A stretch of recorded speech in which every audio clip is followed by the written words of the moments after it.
Kadaama TV kojja mate olw'omuwala abadde abikiddwawo ku TikTok nga bagamba nti no yabadde afudde. Batubadde basikumidde videos awo nga batugamba omuwala yafudde ne tulindawo katonotono ng'enkola yaffe eya bulijjo n'ekigenza okuzuulibwa ng'omuwala ono mulamu. Wabula nga bagamba muvumi kafulu. Bagamba muvumi kafulu naye ng'abaamubise kati bwe yazuukidde bibino ebyaddiridde. Agamba agenda kusabula buli muntu yenna yamubise nga tannafa. Assalamu alaikum warahmatullahi wabarakatuh. Mugamba mutya bamikwano kansubire muli mulungi. Gwe wenna ng'omanyi kw'ono omuwala bambi nsaba buyambi bwammwe mwenna amanyi ono omuwala. Yabadde asala luguudo baafunyemu mbu nno obutakkaanya ne boosi we omukazi yamusanze ne bbaawe mbu.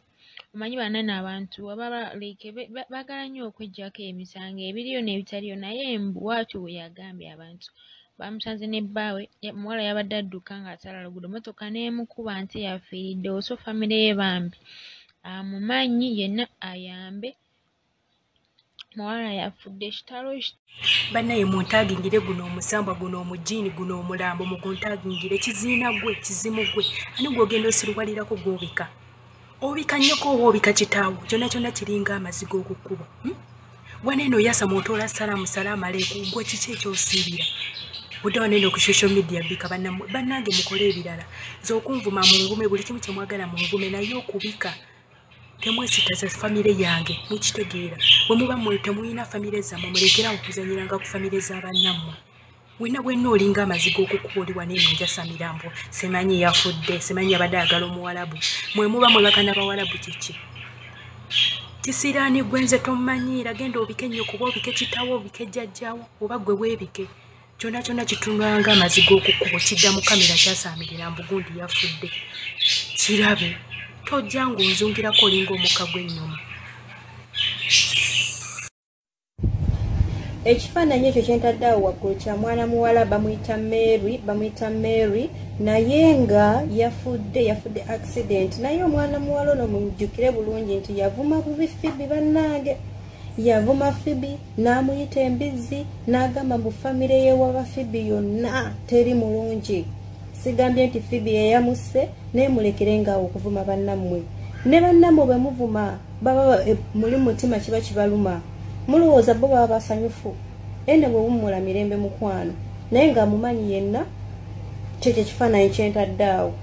Embizi ebirambi zituni ya Fibi atunulanga ekibizzi byennyini embizi zalunda alibasa temwamulabako ng'abalaga embizi Fibi ekisooka alunda mbizzi okitegeera ye kennyini embizi atunulanga ekibizi lengera emimwa ezo emimwa gibula embizi ekisookera ddala n'omutemi w'embizi wuuyo bamuyita Mary naye nga yafudde accident naye nnyabo tobolooga okoze nnyo ekyamaanyi okumbika yimbika nnyo naye tomboloogerako njijaako agamwago okitegeera ndowooza mufunye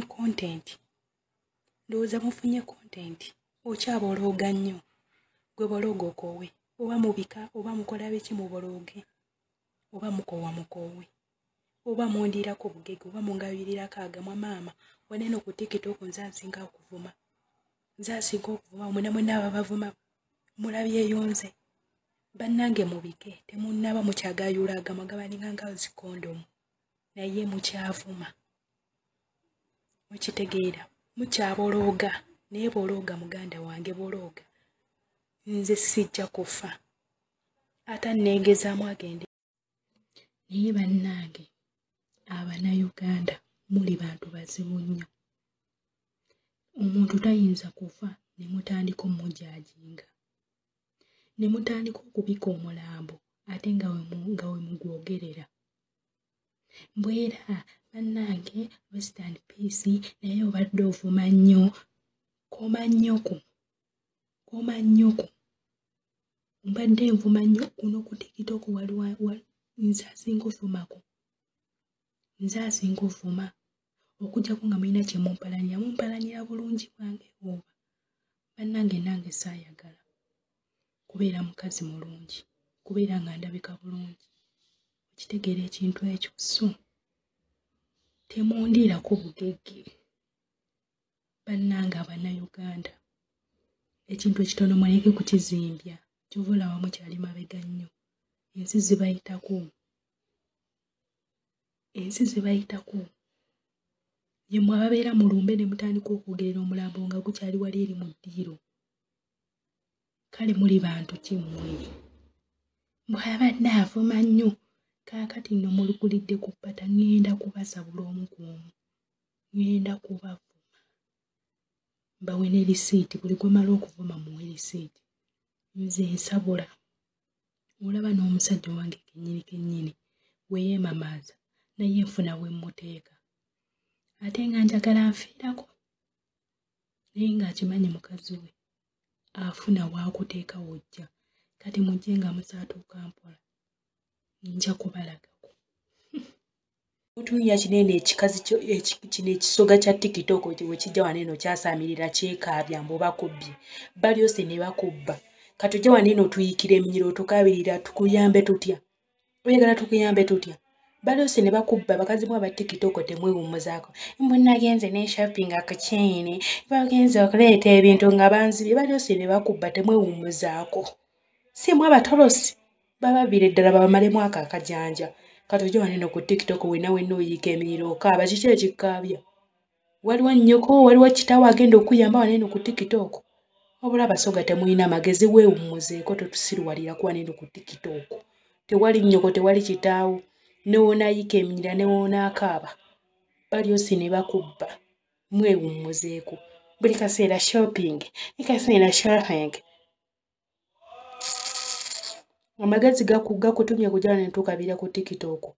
Bannange temunvuma nzaabuuza.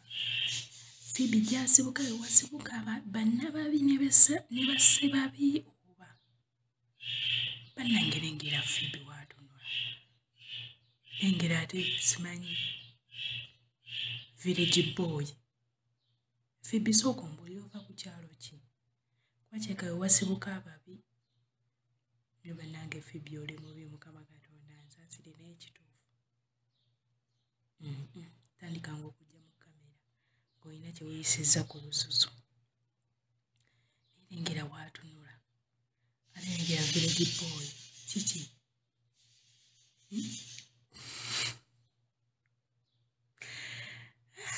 Wonna egejjuka ovudde ne mu sheepu. Temunnaba. Bakyazitwala. Bannanga abagala Safina mu following nga talina tabbu kikazi kyattu kiri awo nga bwe mukiraba mu gataba gaakyo kikazi kya Isa. Kyegalabanjizaawo mukitegeera. Isa yatomerera awo.